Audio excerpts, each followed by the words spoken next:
यहाँ पर बोर्ड के चेयरमैन नौजवान हसन भाई और मेरे दोस्तों बुजुर्गों, महसूस ये होता है दौरे तबाही है, महसूस ये होता है दौरे तबाही है, शीशे की अदालत में पत्थर की गवाही है, कातिल ही मुंसिफ है, कातिल ही सिपाही है, आपकी अदालत और आप ही जज बन जाएंगे कि कैसा कानून देश के अंदर लेकर आए। ये जो कानून देश में लाने का काम हुआ है,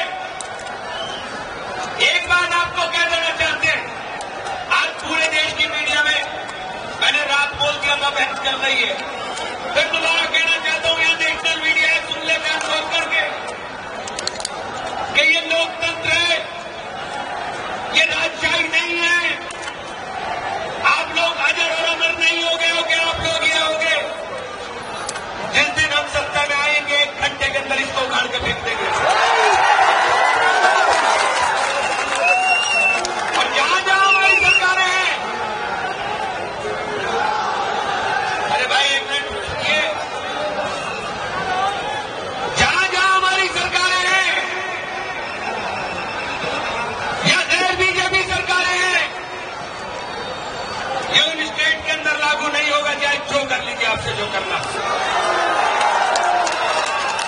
आप फेडरल स्ट्रक्चर को तबाह करना चाहते हो, आप इस संविधान को रौंदना चाहते हो। ये महान बाबा साहेब भीमराव अम्बेडकर के सपनों का देश है, बाबा साहेब के सपनों को रौंदना चाहते हो। जब ये वक्त बिल पार्लियामेंट के अंदर पेश हुआ, आज आप लोग बहुत जोश के साथ नारे लगा रहे हो, लेकिन नौजवानों तुमसे भी कहना चाहता हूं कि तुम्हारे सपनों पर बुलडोजर चल रहा था और तुम सो रहे थे। ये वक्त बिल बहुत शोर मचा रहे हैं, मेरी एक बात का जवाब पार्लियामेंट में नहीं दे पाए। जब ये कहते हैं कि पसमंदा मुसलमान, जब ये कहते हैं महिलाएं, जब ये कहते हैं बच्चे या मिस्कीन, तब इनकी बातों पर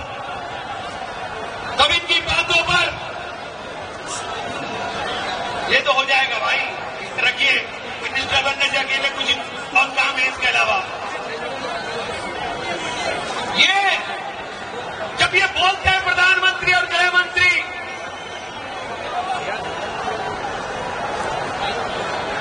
और ये कहते हैं कि यतीमों को, जब ये कहते हैं कि यतीमों को, मिस्कीनों को, विधवाओं को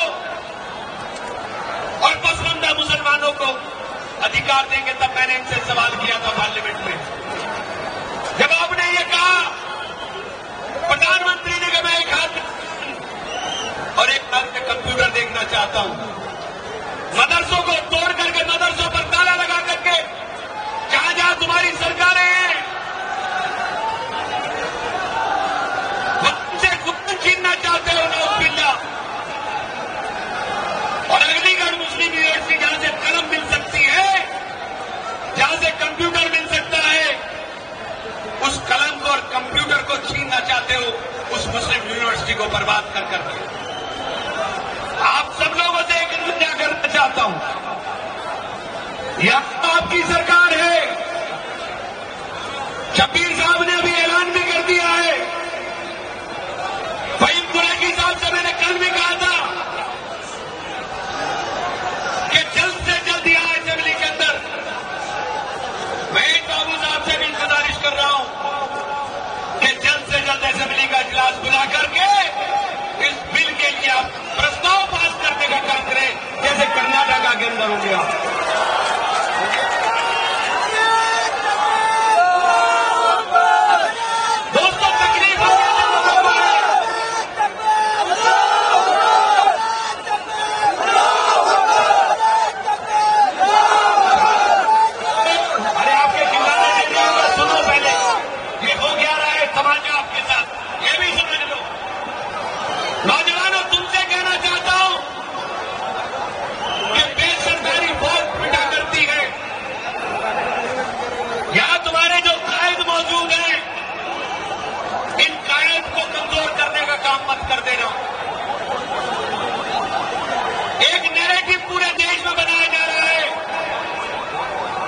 बोर्ड में हम क्यों जाने का कब करें?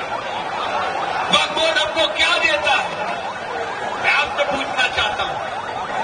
मस्जिद नहीं होगी तो नमाज कहां पढ़ो? कब्रिस्तान नहीं होगा तो दफनाए कहां जाओगे? ईदगाहों की और दरगाहों की बात तो बात की है। ये इन तमाम चीजों पर कब्जा करना चाहते हैं। इन्होंने पार्लियामेंट में झूठ बोला है। पार्लियामेंट में गृह मंत्री ने कहा कि हम न दरगाह को हाथ लगाएंगे, न मस्जिद को हाथ लगाएंगे, न ईदगाह को हाथ लगाएंगे, और जो जैसी है प्रॉपर्टी हम वैसे ही रहने देंगे, हम वक्फ यूजर को नहीं छेड़ेंगे। लेकिन जब कानून की किताब मैंने दिखाई, जो कानून भेजा, उसमें इन्होंने एक लाइन आगे बढ़ा दी कि सिवाय उनके जो आधी, अधूरी या पूरी, जिसके अंदर लिटिगेशन हो, मुकदमेबाजी हो, या वो संपत्ति सरकार की हो।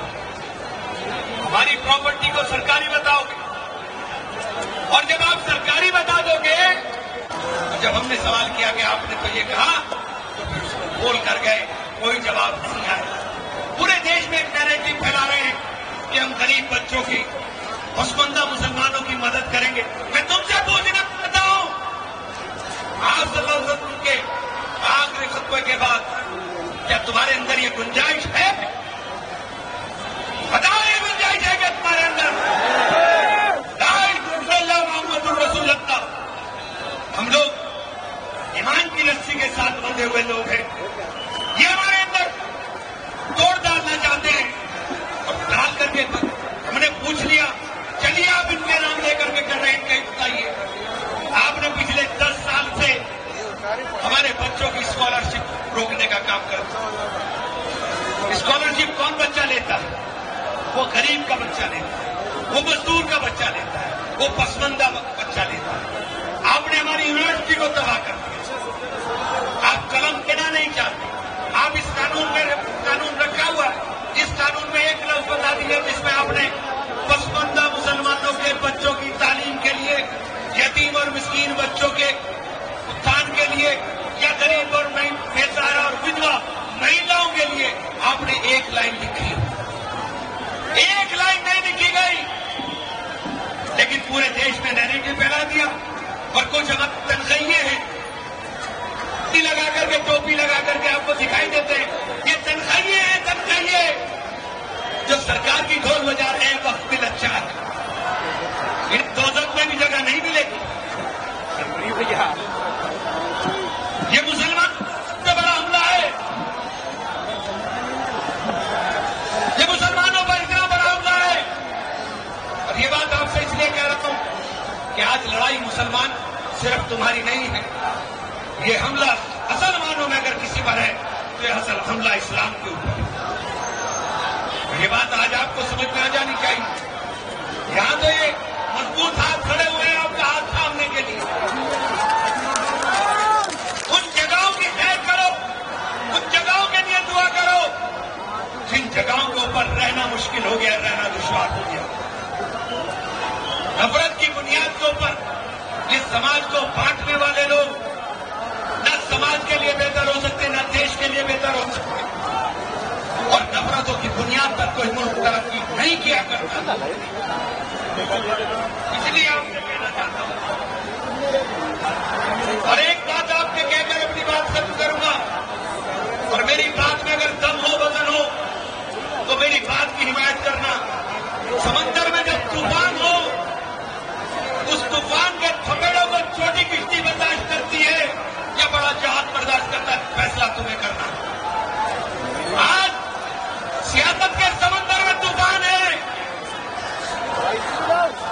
और पूरे देश के अंदर आप लोगों को एक बात समझनी होगी कि अब ये छोटी किश्तियों की सवारी छोड़कर